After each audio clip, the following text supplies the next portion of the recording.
आम्ही निघालो फिरायला माझ्या भावाच्या रिक्षामधून. हा माझा भाऊ आहे, रिक्षा चालवतोय तो.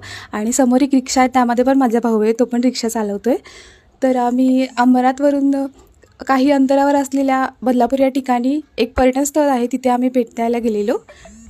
मी माझ्या माहेरी आले आणि फिरायला गेले नाही असं होतच नाही कधी. माझं माहेर आणि माझं सासर यामध्ये फक्त अर्ध्या तासाचं अंतर आहे.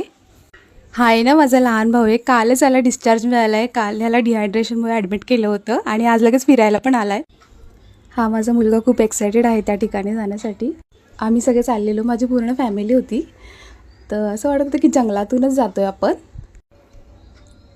माझ्या मिस्टरांना म्हटलं माझा व्हिडिओ नका काढू, तरी पण ते मला व्हिडिओमध्ये घेत होते. वाटेत आम्हाला एक गाय दिसली, तिला पण व्हिडिओत घेतलं. हा माझा भाऊ असा चाललेला. त्याला म्हटलं थांब जरा स्माईल दे, तुझा व्हिडिओ काढते. स्माईल द्यायला सांगितलं आणि गॉगल लावून पोज द्यायला लागला.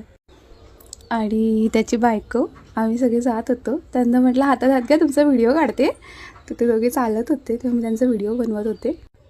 पुढे काहीतरी या लोकांचं वेगळंच चाललेलं. माझा भाऊ बोलतो मी घेतो बॅग, हे बोलतो मी घेतो. असं काहीतरी यांचं चाललेलं. ह्यांना घेऊ देत नव्हते ते बॅग, त्याच्यामध्ये खाऊ आणि पाणी होतं. अशा प्रकारे पाण्याला घेतलं त्यांनी. हा मला बोलतो पाणी पी, तुझ्यासाठी ठेवलं. मी म्हटलं तुझ्यासाठीच ठेवलं, तूच पी. अशा प्रकारे आम्ही चाललेलो. आणि चालताना शिवाय सगळ्यांचा पुढे होता, कारण की त्याला लवकर पोचायचं होतं पुढे. ही माझी पूर्ण फॅमिली, आम्ही इकडे चालत होतो. चालायला आम्हाला अर्धा तास लागला त्या स्पॉटपर्यंत पोहोचेपर्यंत. ही माझी मोठी आई आहे आणि माझी अजून एक आई आहे, ती येत होती पाठीमागून. माझा मुलगा त्याच्या मामीसोबत चालत होता. असं वाटत होतं कधी एकदाचं ते ठिकाण येते. फायनली ते ठिकाण आलं. खरंच खूप सुंदर आहे ठिकाण. खूप छान वाटत होतं इथे येऊन.